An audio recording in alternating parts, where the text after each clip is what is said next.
Bonsoir à tous et bienvenue à ce live consacré à l'éducation thérapeutique du patient, ou ce qu'on appelle plus communément le TP.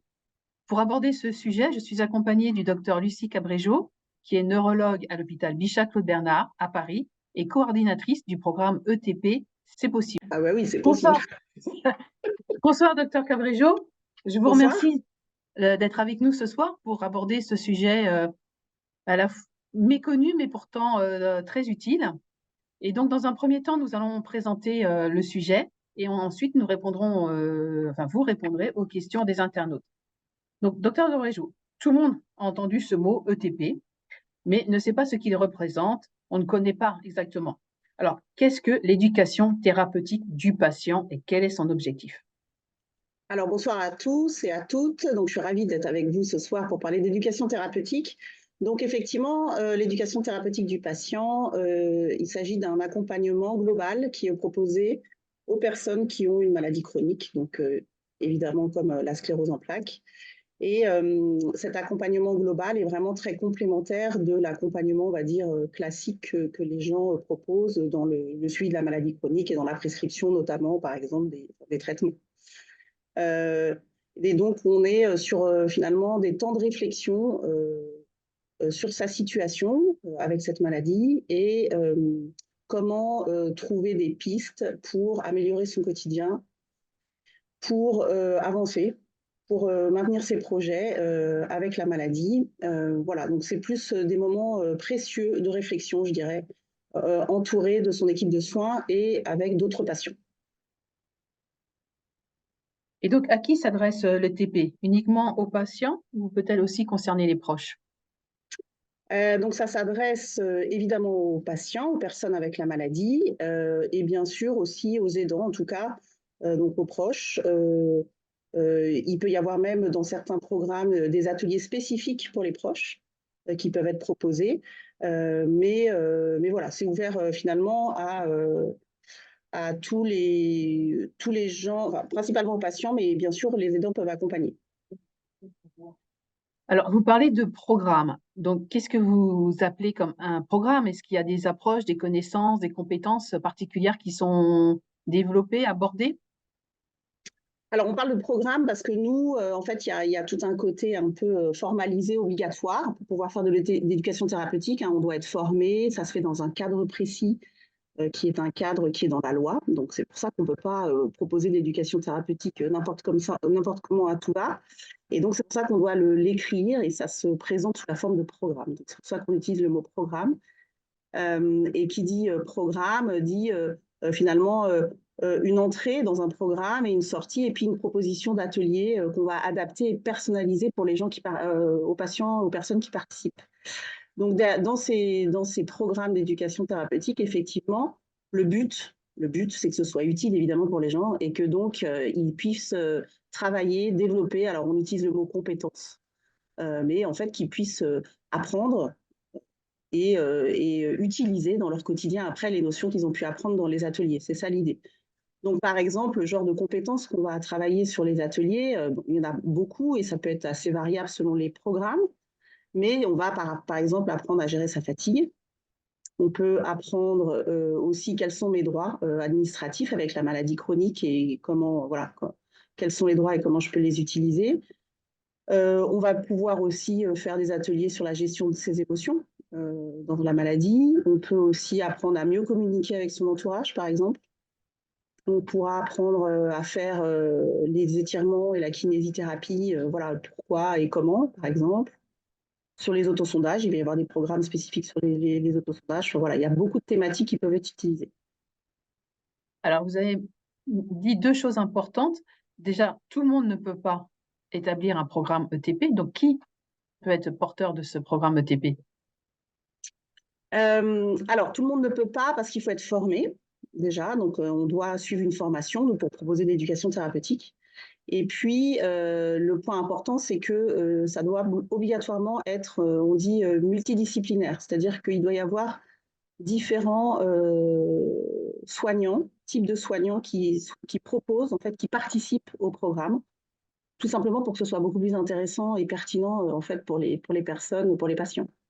Donc, il faut qu'il y ait voilà, médecin, infirmier, kiné. Alors, il n'y a pas d'obligation sur le nombre de personnes qui présentent, etc. Mais il faut quand même que c'est cette idée de, quand même, de multidisciplinaire qui est important.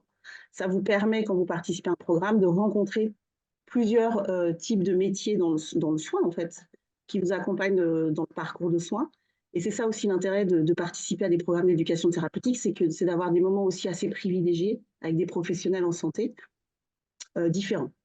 Et puis, il y a des patients aussi qui travaillent avec nous, qui sont ce qu'on appelle des patients partenaires, qui se forment aussi. Donc, en tant que patient, vous pouvez aller vous former à l'éducation thérapeutique. On le fait évidemment de plus en plus et c'est hyper important parce que ça permet aussi d'être beaucoup plus proche des besoins des gens, en fait. Euh, donc, euh, donc, il faut, voilà, ça peut être différents types de métiers dans le soin, ça peut être aussi des patients partenaires, il peut y avoir même aussi des aidants partenaires hein, qui peuvent participer et se former. Et donc voilà, donc c'est une formation qui demande, je dirais, enfin, qui demande 6 jours à peu près de formation pour pouvoir déjà intégrer une équipe. Et c'est ça l'idée derrière l'éducation thérapeutique, ça se fait en équipe. Et c'est ça aussi qui va être intéressant dans ce qu'on va pouvoir proposer. Mais alors, est-ce que un patient formé à l'ETP peut proposer et porter un programme ETP? Alors, le patient tout seul, non. Comme je le disais, il faut que ce soit une équipe. C'est ça qui est intéressant. C'est vraiment la richesse de l'éducation thérapeutique, c'est qu'on bosse en équipe. Et il faut Donc après, forcément des soignants dans l'équipe. ouais, bah oui, c'est ça qui est intéressant, ouais, forcément, ouais. Mhm. Et donc après, l'idée, c'est d'intégrer une équipe et voilà, de participer ouais, au programme d'éducation thérapeutique. D'accord. Et l'autre terme que vous avez prononcé, c'est que vous avez dit il y a une entrée et une sortie à ce programme. Donc, la question, c'est comment on rentre et qu'est-ce qu'on doit faire? Enfin, quelle est la sortie? Ce que j'appelle entrée-sortie, c'est que du coup, on rentre dans un programme, donc normalement, il y a un moment d'évaluation de où on en est avec la maladie, quels sont ses besoins. Donc, on va proposer une entrée avec une consultation, un temps pour évaluer ses besoins. On va ensuite, avec la personne, voir quels sont les ateliers auxquels il souhaite participer en regard de ces besoins-là. Et on va faire, à la fin, une fois que la personne aura fait les ateliers qui les intéressaient, on va faire ce que j'appelle la sortie, c'est-à-dire une consultation d'évaluation pour voir si on a répondu aux besoins, en fait. C'est tout simplement pour voir si effectivement ce qu'on a bossé en atelier, ça a servi et si on a pu les mettre en application dans son quotidien. C'est ça, parce que c'est ça le but. Donc, comment on rentre dans un programme? Il faut donc déjà savoir où est-ce qu'il y a des programmes d'éducation thérapeutique. Il y en a partout en France. Donc, il y a des régions où il y en a des localisations où il y en a peut-être plus que d'autres. Il faut se renseigner. Et donc, normalement, déjà, une première façon de savoir où ça se fait, c'est de se renseigner auprès de son équipe de soignants. Ensuite, il y a bien sûr les associations qui peuvent aider pour savoir où est-ce que ça se fait. Et il va y avoir des associations qui proposent aussi, bien sûr, qui participent aussi à des programmes.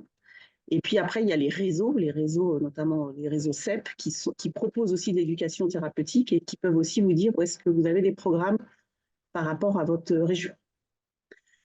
Et enfin, il y a des sites Internet. D'accord.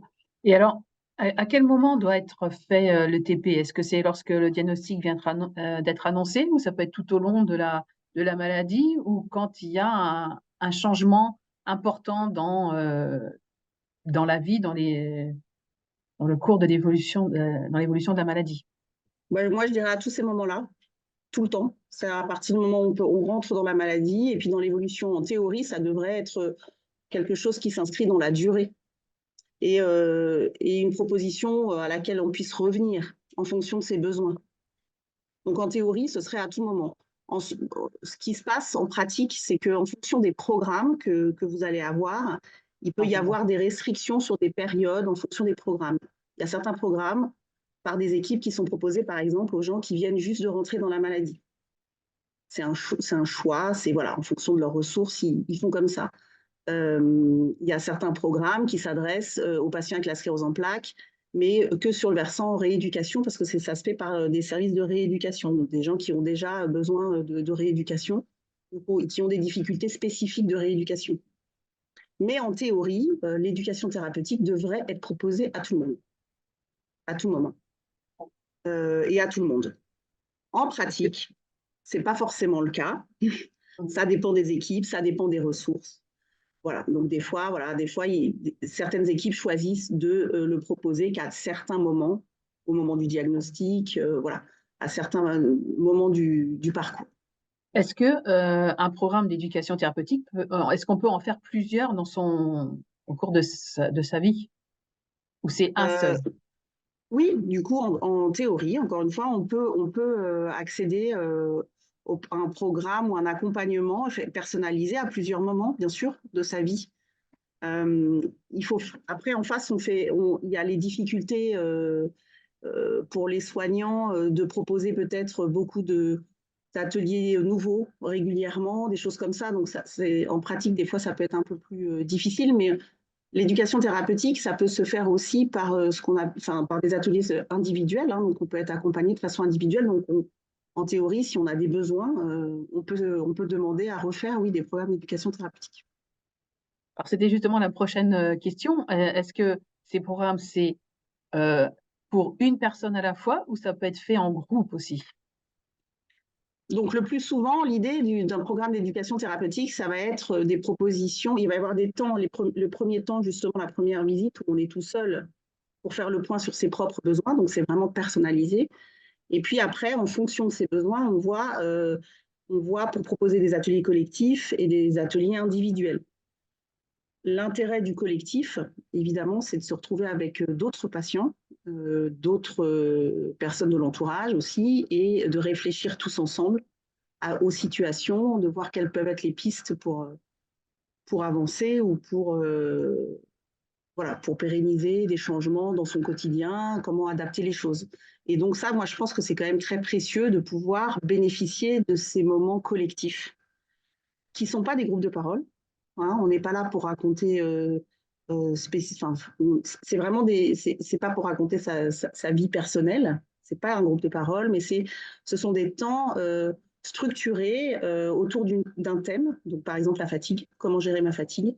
Et il va y avoir tout un temps de réflexion, à la fois en groupe et à la fois personnel, sur sa situation et comment améliorer les choses. Alors, tout à l'heure, on avait dit qu'on pouvait voir, donc il existait des sites ou alors des associations qui informaient sur où se déroulaient des séances de TP. Mais si on voit qu'il y a ce programme dans une région, est-ce qu'il faut que ce soit le patient ou le proche qui le demande ou le professionnel de santé va automatiquement le proposer? Non, le automatique, ça n'existe pas. Non, malheureusement, pour l'instant, on n'y est pas encore.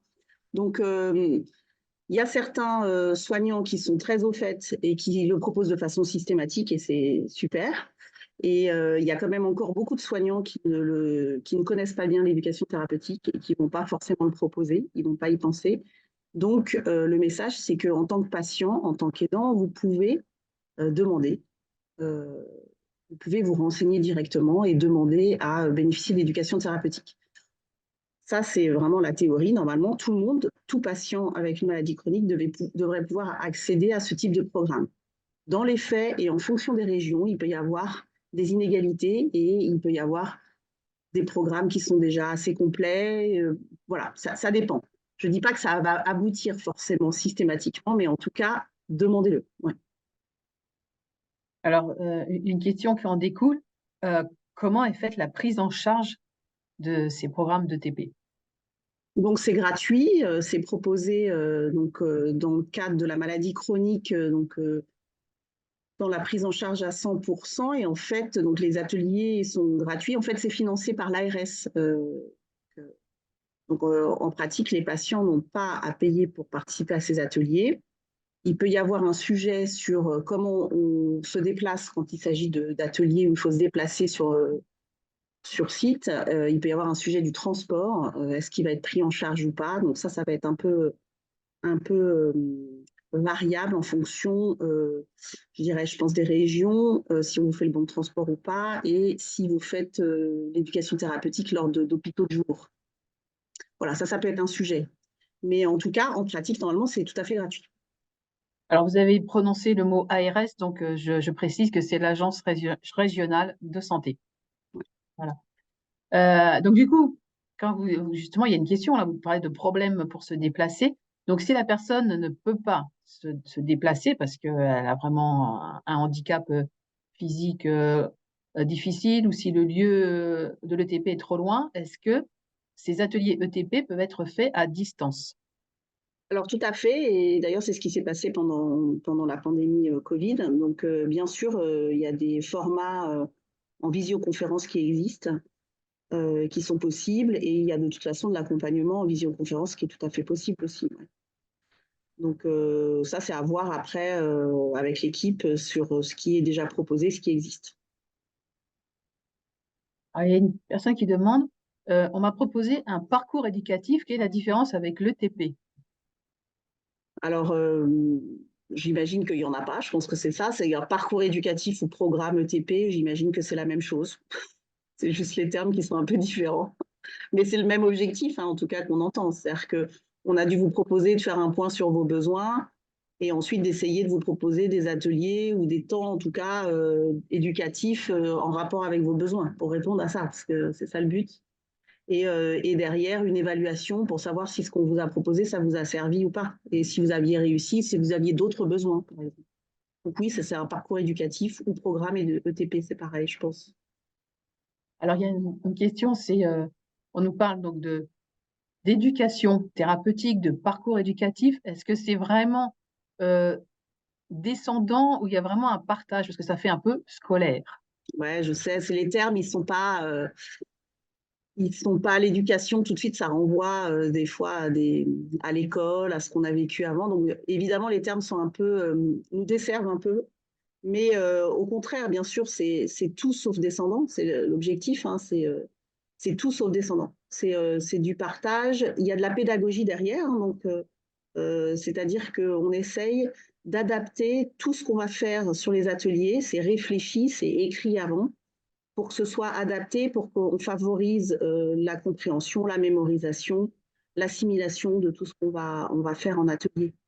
Donc c'est au contraire des moments de grand partage et d'interaction justement. Euh, Ça permet vraiment aussi de modifier la relation entre les soignants et les patients, de faire quelque chose qui soit beaucoup plus horizontal, euh, beaucoup plus pertinent en fait. Euh, Donc c'est tout sauf le descendant. Alors vous dites que donc, les programmes d'ETP sont financés par l'ARS. Une question, quand on est à la limite entre 2 régions, mais qu'on a un programme ETP qui est juste dans la région d'à côté et moins de kilomètres par rapport à celui de notre région, est-ce qu'on peut y avoir accès? Ah bah oui, oui, en théorie, c'est pas. Il n'y a pas de sectorisation, on n'est pas obligé de prendre les gens en fonction d'un territoire. Donc ça, oui, normalement, en théorie, oui. Alors il y a on demande, en pratique, comment se déroule un atelier? Donc, alors je vais parler des ateliers collectifs du coup, parce que donc l'atelier collectif, généralement, donc ça se déroule bien, très bien. Euh, Généralement, donc c'est des groupes de 8 personnes à peu près. Il y a souvent deux animateurs qui sont des soignants ou des patients partenaires avec un soignant. Enfin voilà, ça peut être assez mélangé en termes d'animation. Et donc, on se retrouve avec un groupe et il va y avoir en fait des étapes au long de l'atelier. On va faire en fonction de la thématique de l'atelier. Hein, encore une fois, c'est pas un groupe de parole. Hein, donc, on va parler par exemple de la fatigue. On va se présenter les uns aux autres. On va parler, chacun va parler par exemple de sa fatigue. Et on va essayer ensemble de réfléchir aux différents types de fatigue. C'est une façon de faire, hein, mais il y a des moments de réflexion sur le groupe et puis aussi comment je le projette, enfin, oui, comment je le positionne sur ma situation personnelle, quelles sont mes difficultés à moi avec cette fatigue, par exemple, et comment j'essaye d'améliorer dans mon quotidien les choses. Donc, on va rencontrer les autres patients. Il va y avoir donc des temps différents au moment de l'atelier qui sont proposés par les animateurs. Et l'idée, c'est que tout le monde puisse parler et puis puisse échanger. Et puis, il va y avoir une synthèse à la fin. Il peut y avoir des documents qui sont remis aussi à la fin de l'atelier. Voilà, il y a des pauses. Et puis, souvent, c'est dans une ambiance qui est très conviviale. il y a un café, il peut y avoir voilà, des petites choses à grignoter. On essaye de s'adapter à la fatigue, justement, surtout sur l'atelier fatigue, mais même dans tous les ateliers, on va s'adapter évidemment à la fatigue des personnes présentes. Voilà, donc c'est pas du tout un cours. Il n'y a pas, d'exposé avec des diapos. C'est pas du tout ça. On va essayer de trouver des façons d'expérimenter le plus possible les choses. Donc, il peut y avoir des cartes à choisir, à discuter ensemble. Il peut y avoir des jeux qui sont utilisés aussi pour parler de la maladie ou de symptômes. Enfin, voilà. Donc, en tout cas, il y a toujours une assez bonne ambiance. Alors, donc, un programme est constitué de plusieurs ateliers. Est-ce qu'un même atelier se décline en plusieurs jours ou est-ce que c'est un seul, Alors, un quand on one dit shot? atelier, pour nous, c'est une séquence, c'est à peu près, disons, ça peut être 2 heures maximum, peut-être 3 heures pour certains, mais voilà, on est sur ce timing-là à peu près. Un atelier, par exemple, nous, ce qu'on fait, l'atelier gestion des émotions, on propose ça sur 1 h 30. Donc, bien sûr, on ne va pas voir tout. Enfin, vous voyez, c'est quand même limité dans le temps et on s'y tient. Ça, c'est important. Mhm. Ça, c'est hyper important quand on vient en éducation thérapeutique. Bon, ça déborde pas, on n'est pas pris dans. L'idée, c'est que ce soit quand même, on respecte vraiment les horaires. Donc, un atelier, je dirais, voilà, maximum une après-midi. D'accord. Question, est-ce que les ETP sont forcément organisés dans les hôpitaux? Alors non, dans les faits, la majorité des programmes d'éducation thérapeutique se font dans les hôpitaux, mais, euh, euh, mais il y a aussi de l'éducation thérapeutique en dehors de l'hôpital, et on essaye même de favoriser ça, d'essayer que ça prenne plus d'ampleur. Et vous avez notamment les associations, comme je disais tout à l'heure, les réseaux aussi qui proposent des programmes d'éducation thérapeutique. Donc, renseignez-vous pour savoir où est-ce que c'est fait. C'est pas forcément que hospitalier et on espère même que dans l'avenir, ça deviendra de plus en plus en dehors de l'hôpital. En collaboration, bien sûr, tous ensemble, mais en dehors de l'hôpital, oui. Alors, tout à l'heure, vous avez parlé du suivi post-programme ou post-atelier. Qu'est-ce que vous appelez ce suivi? En fait, donc c'est une fois qu'on a fait les ateliers, alors peut-être qu'on a choisi 3 ateliers qui nous intéressaient, eh bien, on va prendre un temps, donc là, c'est personnalisé, on est en individuel, pour refaire un point sur, ben voilà, j'ai fait le programme, j'ai fait 3 ateliers, où est-ce que j'en suis du coup dans mes besoins, est-ce que ça a répondu à mes besoins, qu'est-ce que j'ai réussi à mettre en place, parce que c'est ça l'objectif en fait. Et ça permet de se poser pour mettre en évidence en fait ce qu'on a appris et, et pour pouvoir le mettre en pratique au quotidien, quoi. Donc c'est un temps nous on appelle ça une séance d'évaluation, c'est-à-dire on se pose, on voit où vous en êtes. Et en fonction, bah, soit voilà, vous continuez votre suivi habituel et vous reviendrez plus tard si vous avez d'autres besoins, soit on se rend compte que bah, vous avez envie de faire d'autres ateliers parce que finalement voilà, ça vous a apporté, vous avez envie d'aller travailler d'autres choses. Et donc, bah, vous pouvez à ce moment-là re-rentrer en fait dans le programme. Oui, parce que donc, on rappelle, hein, l'objectif, c'est vraiment que la personne arrive à mieux gérer sa maladie et son quotidien avec sa maladie. Bah, c'est ça, ouais. Il faut que ce soit utile. Faciliter. Ouais. Et c'est utile, c'est forcément utile. Quelles sont les difficultés rencontrées par les professionnels pour mettre en place ces ateliers quand, justement, on n'en trouve pas dans la région? Ah oui, ça c'est. Bah, c'est qu'en fait, on nous donne, enfin, on n'a pas de temps dédié à ça. C'est-à-dire qu'on fait souvent, les équipes font de l'éducation thérapeutique en plus de leur activité habituelle. Donc, ça, c'est une difficulté qui est, je dirais, la plus importante. Et donc, ça demande, en fait, vous voyez, en termes d'organisation pour nous, pour les équipes, ça demande quand même beaucoup de travail. Il faut écrire le programme, il faut y réfléchir, il faut savoir ce qu'on va proposer.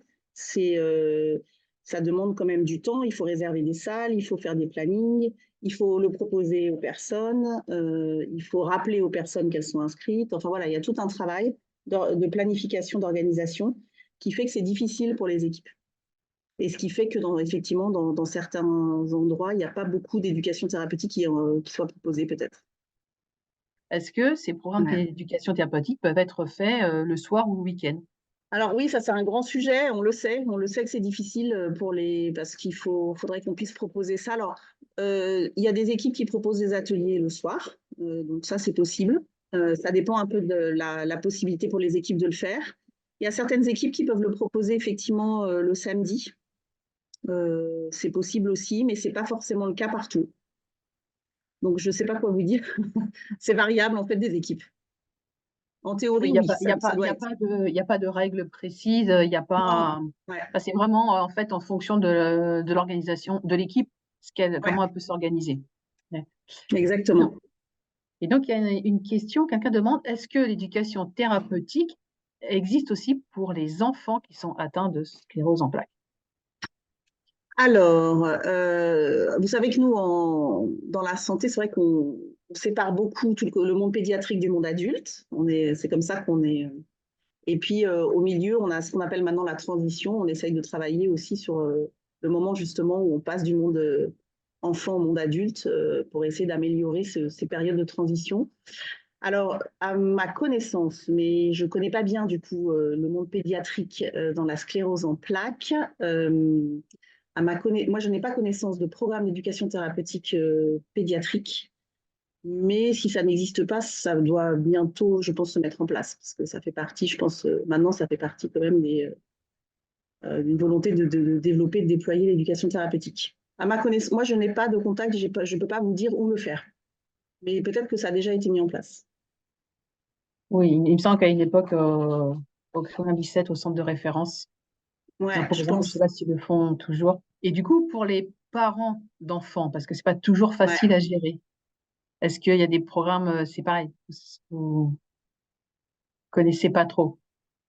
C'est Non, utile aussi, le monde est séparé là aussi.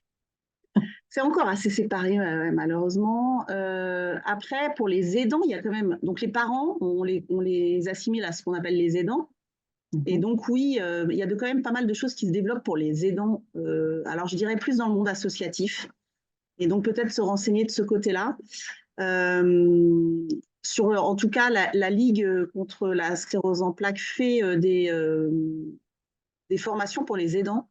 Et donc, il y a déjà eu des parents qui ont participé à ce type de formation. Donc là, on est plus, c'est pas vraiment de l'éducation thérapeutique. Mais bon, on n'est pas loin, c'est du temps de réflexion tous ensemble. Donc ça fait, voilà, ça peut rentrer quand même dans ce domaine-là. Donc je pense que vers le milieu associatif, il y a quand même déjà des choses qui existent. Quelles sont les différentes approches qui sont développées dans ces programmes d'éducation thérapeutique? Les thématiques. Les thématiques, oui. Alors, on peut parler, donc souvent, il y a souvent des ateliers sur les traitements. Donc, quels sont les traitements injectables, enfin voilà, il y a souvent des thématiques sur les médicaments. Et juste, Euh, alors, du coup, est-ce que ça, c'est proposé avant que les personnes, fassent le choix de leur traitement? Ou Ben, ça c'est dépend. Voilà, moi par exemple, effectivement, quand je fais une annonce diagnostique et qu'on va réfléchir sur ce traitement et que je vois qu'il y a beaucoup de questions et c'est normal, hein, voilà, et que j'ai un atelier qui arrive peu de temps après sur les traitements, je conseille toujours de venir, bien sûr. Mais des fois, il faut que le timing soit bon, il faut que voilà. Mais en tout cas, ça peut être une vraie aide dans la réflexion et dans la prise de décision, ouais, tout à fait. Donc les médicaments, c'est souvent quand même proposé en atelier. Il peut y avoir des ateliers sur la poussée. Qu'est-ce que c'est qu'une poussée? Comment je gère la poussée? Comment je réagis, qui j'alerte, comment j'alerte, enfin, voilà, donc, toute une réflexion sur la poussée. Il peut y avoir, comme je disais, donc sur la fatigue, c'est quand même souvent très souvent proposé parce que c'est quand même un besoin, c'est une plainte qui est quand même présente. Donc comment je gère ma fatigue. Comme je vous disais, il y avait la gestion des émotions, ou alors, enfin, avec le psychologue. Donc, c'est des ateliers qu'on fait avec les psychologues. Ça peut être proposé aussi autour de l'annonce diagnostique, comment s'est passée l'annonce diagnostique. On peut faire avec donc les kinés sur les étirements et pourquoi faire de la kiné, quel est l'intérêt de faire de la kiné, et qui est le kiné, voilà. Et puis refaire un retour d'expérience, parce que comme souvent, enfin moi, on est dans des groupes où il y a des patients qui peuvent avoir déjà 15 ans de maladie et des gens qui sont beaucoup plus récents avec un diagnostic récent. On peut avoir des retours d'expérience des gens sur ben, moi j'ai fait de la kiné pendant tant de temps et voilà, est-ce que ça m'a apporté ou pas, et c'est des discussions en fait autour de ça. Il peut y avoir donc sur les droits administratifs avec l'assistante sociale, bien sûr, quels sont mes droits avec cette maladie chronique, le travail, bien sûr on en parle. Voilà, donc il y a plein de sujets administratifs hyper intéressants, hyper importants. Il y a comme je disais, il y a des programmes et des ateliers spécifiques, par exemple sur les autosondages, si on a besoin d'autosondages. On peut faire aussi, il y a des ateliers là qui se développent sur la sexologie, sur voilà, le côté, le couple et le côté sexo, comment, voilà, quelles sont les difficultés et comment améliorer les choses. Euh, J'en oublie, enfin, il y a plein de. On peut imaginer surtout, hein, là on est en train on va en tester un sur comment je communique avec mon entourage, sur le sujet de la maladie. Donc vous pouvez imaginer voilà, plein de thématiques du quotidien, en fait. C'est ça le but, hein. Mm. Alors j'avais une question. Ah oui. Euh, Est-ce que il existe un programme, euh, est-ce qu'il existe des critères, entre guillemets, de recrutement des patients? Est-ce qu'il faut remplir certaines conditions ou c'est juste le nombre, en fait? Alors, ça, encore une fois, ça dépend un peu des programmes, de ce que l'équipe a décidé. Si par exemple l'équipe a décidé de proposer un programme à tous les gens qui viennent d'avoir une annonce diagnostique, ben, du coup le critère c'est d'avoir eu une annonce diagnostique par exemple dans les 3 mois précédents. Ça peut être ça. Il y en a qui peuvent proposer l'atelier traitement pour ceux qui n'ont jamais pris de traitement, pour un premier traitement. Et donc, ben voilà, il faut avoir, voilà, c'est pour ce genre de personnes. Et donc, ceux qui ont déjà 20 ans de maladie et qui ont déjà essayé 3 traitements, on ne va pas leur proposer. Donc, c'est très variable, en fait, selon les équipes et l'objectif qu'ils ont mis dans leur programme. Mais en théorie, tout le monde devrait pouvoir faire de l'éducation thérapeutique. Il y a quand même des, entre guillemets, des tailles limites pour les groupes, pour qu'il y ait des échanges, comme vous disiez, pour Ouais. partager, faire du partage d'expérience. Il ne faut pas qu'il y ait 100 personnes, sinon c'est un petit peu Non. compliqué. Ouais. Oui, on dit Bon. qu'il faut 8 à 12 personnes maximum. Donc, effectivement, c'est parce que l'idée, c'est que tout le monde ait le temps de parler. C'est vrai que c'est mieux. Donc, effectivement, c'est des petits groupes. Enfin, 8 à 12 personnes, c'est quand même. Et du coup, si vous avez plus de demandes, vous pouvez refaire 2 fois cet atelier pour satisfaire tout le monde? Non, c'est J'aimerais tout dire que gamin, je oui. pose.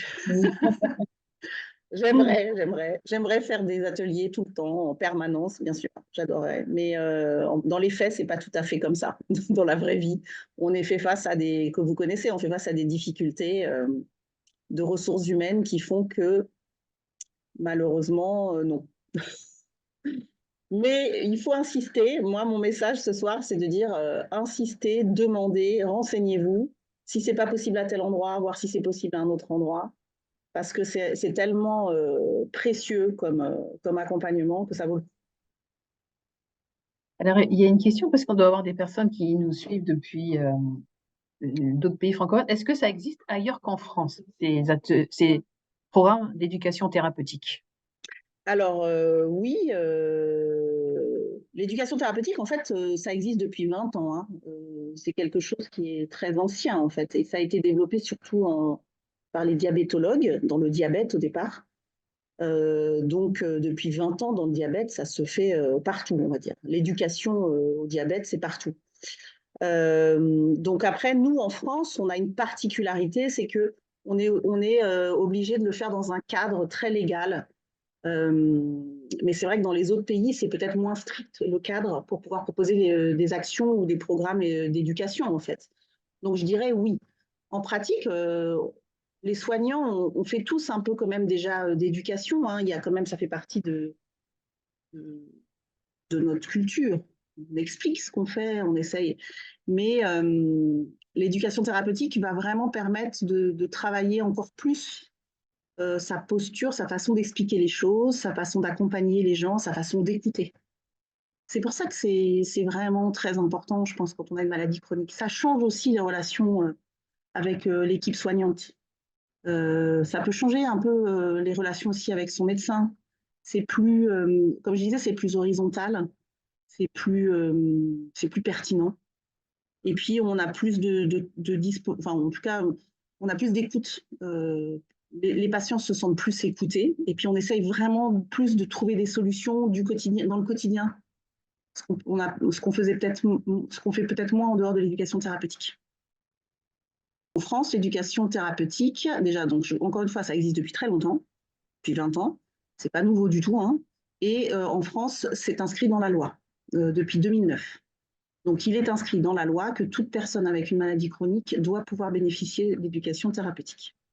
2009, voilà, donc on est en 2024 et pour l'instant, on n'y est pas, loin de là. Mais on est beaucoup de personnes, soignants et patients, et très motivés à déployer un maximum, continuer à déployer un maximum l'accès à ce type d'accompagnement. Alors, on a plusieurs patients, pardon, Oui, je vous oui, laisse oui. finir. Non, On non, a c'est plusieurs bon. patients qui disent, donc vous avez dit qu'un patient peut faire de l'éducation thérapeutique après une formation. Quelle est cette formation? Comment y Pour tout le accéder? monde, Où que la ce soit les trouver? soignants ou les patients, Ouais. il y a une formation d'éducation thérapeutique qu'on appelle la formation 40 heures, donc ça fait à peu près 6 jours, qui est obligatoire pour pouvoir proposer et participer à un programme d'éducation thérapeutique. Donc cette formation 40 heures, elle est proposée, nous par exemple, on la propose sur notre groupe hospitalier. Donc ça peut être les unités transversales d'éducation thérapeutique, hein, comme nous, là, qui proposent ce genre de formation. Il y a des centres de formation privés aussi qui proposent. Enfin voilà, il y a quand même pas mal d'endroits où on peut faire cette formation 40 heures éducation thérapeutique. Donc, il y a un patient qui dit, si je veux la faire, je me renseigne où pour trouver? Le mieux toujours, c'est de passer, je pense, par son équipe de soins. Et avant d'aller faire une formation d'éducation thérapeutique en tant que patient, ce qui est pas mal, c'est quand même déjà de suivre un programme d'éducation thérapeutique pour voir si ça vous plaît. Si vous y voyez l'intérêt, bien sûr, parce que sinon, donc l'objectif, c'est d'abord de faire un programme, de participer, de voir la richesse de ce type d'accompagnement. Et si effectivement vous avez envie, vous avez de la disponibilité, vous avez des compétences particulières, parce que ça aussi, c'est hyper. L'idée, c'est que vous apportiez aussi votre savoir-faire aux équipes de soignants. C'est ça l'intérêt aussi, c'est de partager ça. Et ben à ce moment-là, vous pouvez en parler à l'équipe avec qui vous avez fait le programme, et normalement, ils vont pouvoir vous renseigner sur comment faire. En fonction des régions, je pense que ça va être très différent. On a des pôles ressources en fait en éducation thérapeutique qui existent sur le territoire, mais pour y accéder, c'est vrai que c'est pas mal de passer par votre équipe de soins. Et donc la question, ces formations sont-elles payantes ou peuvent-elles être prises dans un cadre de formation continue? Ben, il y a tous les cas de figure. Si vous allez dans le privé, ça va être payant. Mais ça peut être, si vous intégrez une équipe, nous par exemple, les patients partenaires qui viennent travailler avec nous sur les programmes, on leur propose la formation gratuitement. C'est très variable en fait. Donc il y a tous les cas de figure. D'accord, il y a encore beaucoup de questions. Je pense que peut-être les personnes pas bien. Donc, ça peut se passer en visio. C'est bien ça, hein? Oui, il y Tout a le des. programme ou simplement certains ateliers? Alors, pendant la pandémie, il y a eu tous les programmes, tous les ateliers étaient proposés en visio, forcément. Donc, en théorie, on peut faire un programme entier en visio. En pratique, on est quand même tous revenus quand même au présentiel parce que même si on a maintenu certains ateliers en visio, le présentiel est quand même très sympa d'être ensemble dans une pièce, se rencontrer, discuter au moment de la pause. Enfin, c'est quand même chouette. Parce qu'encore, il y a vraiment un côté convivial qu'on a quand même en visio, hein, mais qui est vraiment sympa aussi en présentiel. Donc, à ma connaissance, je dis peut-être des bêtises, mais je crois pas qu'il y ait du 100% visio qui soit maintenu pour certains programmes. Je pense qu'il y a toujours une proposition mixte, quoi. Donc, si on n'a pas pu suivre ces programmes, est-ce qu'il est quand même possible d'avoir les documents et comment faire pour se les procurer? Bah alors déjà, il faut demander à l'équipe si c'est possible. Mais généralement, on donne des documents qui peuvent être en rapport avec ce qui a été vu pendant l'atelier. Ça peut être, par exemple, une fiche mémo. Ça peut être vous voyez, ou une fiche à remplir pour soi sur ce qu'on veut mettre en place sur cette thématique. Enfin voilà, c'est pas forcément, ça peut être un peu des outils pour le quotidien derrière, mais qui sont en lien avec ce qui a été vu pendant l'atelier. Donc je ne sais pas dans quelle mesure ça peut être vraiment utile si on n'a pas fait l'atelier. Est-ce que vous avez des astuces pour que les passants puissent bénéficier des bons de transport? Les astuces, c'est qu'on fait le bon Enfin, quelle est la transport. démarche, en fait? Quelle est la démarche? Alors maintenant, l'éducation thérapeutique, on peut la proposer lors de séances d'hôpital de jour. Donc ça, c'est peut-être à voir. Et là, quand on est sur un hôpital de jour, on a le droit, bien sûr, au bon de transport. C'est vrai que normalement, quand on vient en dehors d'un hôpital de jour, en dehors d'une consultation, si je viens pour un atelier d'éducation thérapeutique en dehors de, voilà, en théorie, c'est plus compliqué pour faire les bons de transport. Bon, moi, j'en fais, ça m'arrive d'en faire, hein. Et voilà, il n'y a pas de problème. Mais bon, on ne peut pas le faire en systématique, on ne peut pas promettre que ça va être tout le temps, quoi. Donc, je n'ai pas vraiment d'astuce, je le fais. Mais, Et mais alors, j'ai pas.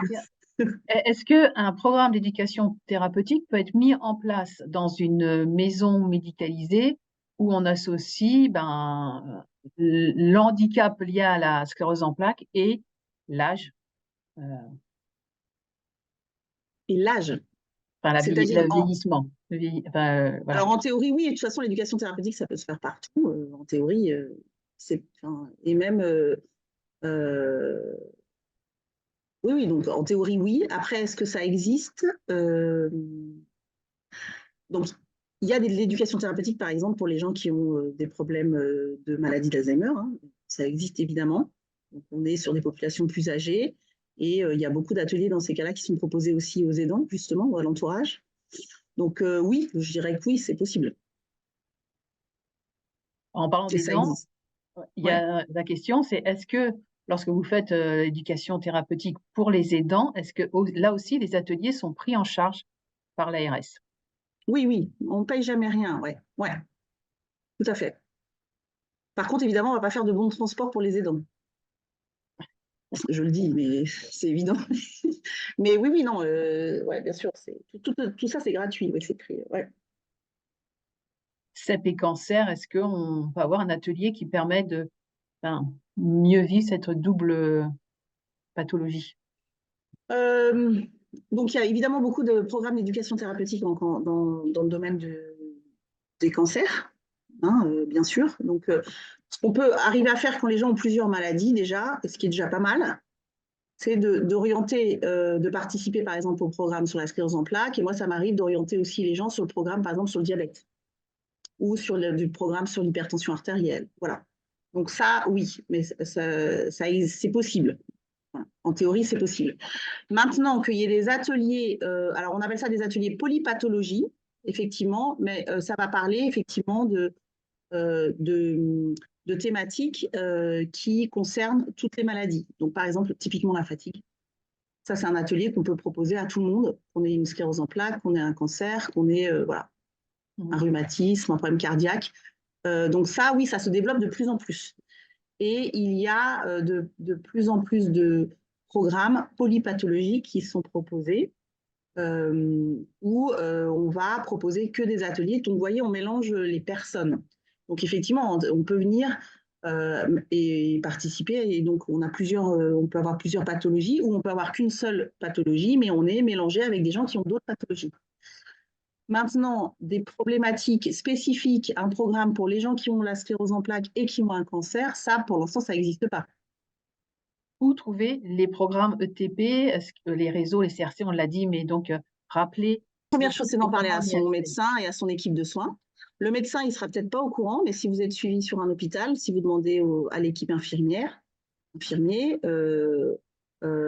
sont peut-être voilà, qui sont peut-être au courant sur ce qui est proposé sur l'hôpital. Enfin, c'est essayer déjà de demander à l'équipe de soins, je dirais en global, quoi. Et puis, si vous n'avez pas de réponse parce qu'ils ne sont pas forcément au fait et pas forcément au courant, c'est effectivement, c'est contacter les associations, les réseaux, Comme oui, les centres de référence aussi, sclérose en plaques de la région, bien sûr, où ils sont normalement au courant où ça se fait, et bien sûr. Et puis il y a aussi, on peut contacter aussi les ARS hein, directement pour savoir aussi où ça a lieu. Normalement, ils donnent ce type d'informations. Et sinon, il y a différents sites internet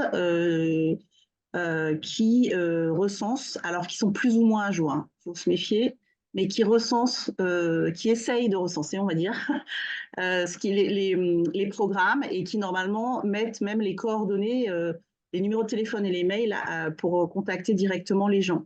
Mais je mets toujours un petit bémol sur le fait que des fois, c'est pas tout à fait à jour. Donc, si vous n'avez pas de réponse ou si vous n'arrivez pas à les joindre, il faut passer par une autre voie. Et alors, il y a une question, quand on est suivi par un neurologue de ville, est-ce qu'on peut quand même suivre un ETP qui est fait dans un CHU? Alors, je dirais qu'en théorie, oui. C'est toujours pareil. Et bien sûr, renseignez-vous. Donc, votre neurologue de ville, il est peut-être pas au courant, c'est possible. Ou alors, comme je le fais moi avec certains neurologues de ville avec qui je travaille, donc on se connaît, ils savent qu'ils peuvent m'adresser leurs patients pour le TP. Donc, voilà, des fois, il y a des réseaux comme ça qui existent. Donc, de poser la question à votre neurologue de ville, parce qu'il a peut-être son réseau quand même pour l'éducation thérapeutique. Et sinon, c'est contacter directement les services finalement du coup hospitalier. Là, vous parlez du CHU, c'est contacter le service pour savoir s'il y a une offre TP et si c'est possible de rentrer dans le programme. Il y a une question que vous disiez tout à l'heure que c'est bien les programmes ETP pour connaître l'équipe soignante. Ouais. Mais est-ce que ça peut être aussi, est-ce que c'est handicapant si on le fait dans un autre hôpital, avec une autre équipe soignante? Est-ce que c'est... Non, non, pas du tout. Au contraire, enfin, ce que je veux dire, c'est que quand je dis c'est bien connaître l'équipe soignante, c'est pas forcément connaître son équipe, c'est connaître euh, les métiers en fait du soin. Enfin, c'est pas forcément les personnes, mais déjà savoir un kiné à quoi ça sert, quel est son boulot, quelle est sa vie, enfin, voilà, comment il fonctionne.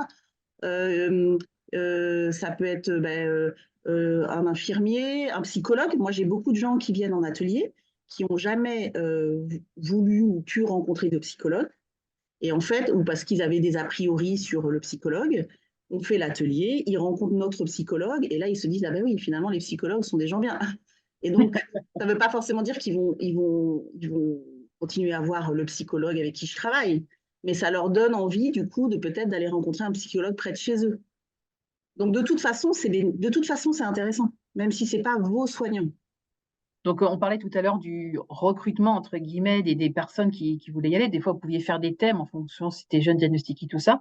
Mais quand c'est des ateliers, par exemple, douleur ou travail, est-ce que c'est mieux de, de faire des ateliers en fonction, essayer d'avoir des gens du même âge ou de mélanger Les avis les sont personnes? partagés, je dirais. Moi, mon avis, c'est que moi, je mélange tout le monde et je ne fais pas de tri. Moi, personnellement, je trouve que déjà, c'est très compliqué. Si on se met à faire du tri, déjà qu'on est tous quand même débordés. Et je trouve que c'est de toute façon riche que les gens soient mélangés. Et je dis toujours que, à mon avis, hein, après, les gens sont capables, bien sûr, de faire la part des choses. C'est pas parce qu'on voit quelqu'un qui est dans dans une situation, telle qu'elle soit, qu'on va forcément être dans cette situation. Mais c'est toujours intéressant et riche de savoir que ça peut exister, comment les gens ont fait. Donc, je pense que les gens qui participent font le tri quand même sur ce qu'on va proposer.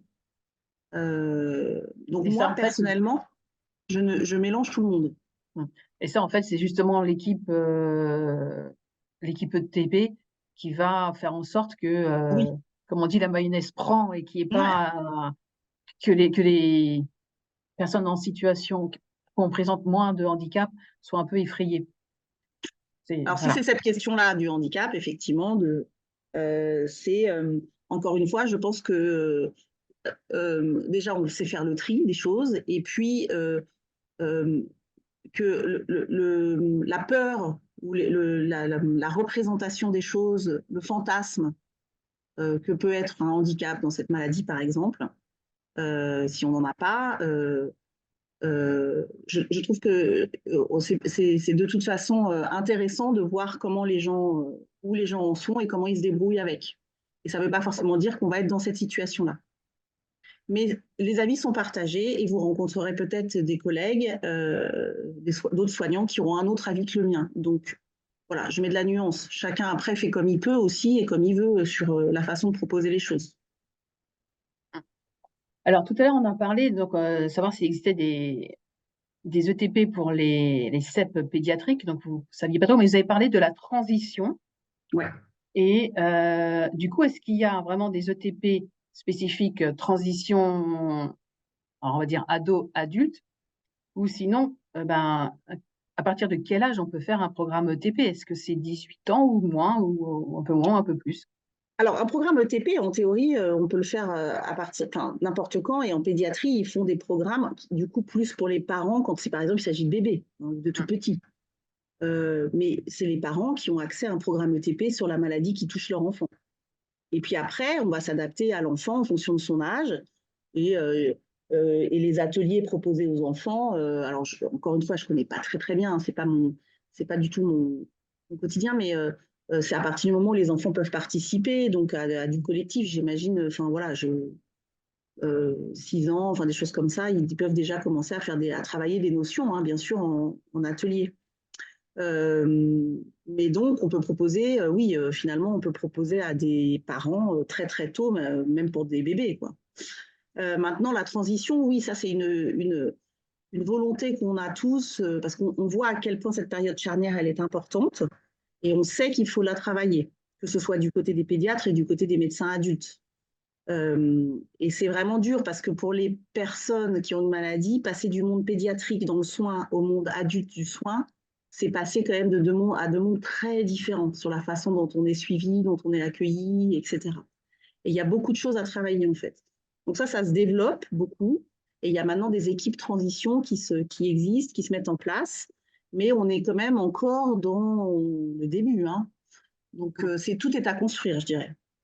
Mais de toute façon, vous ne mélangez pas les moins de 18 ans et les plus de 18 ans. Ben ça, on n'a pas le droit, nous, à l'hôpital. Voilà. D'accord. Moi, Et alors, ouais. Ouais.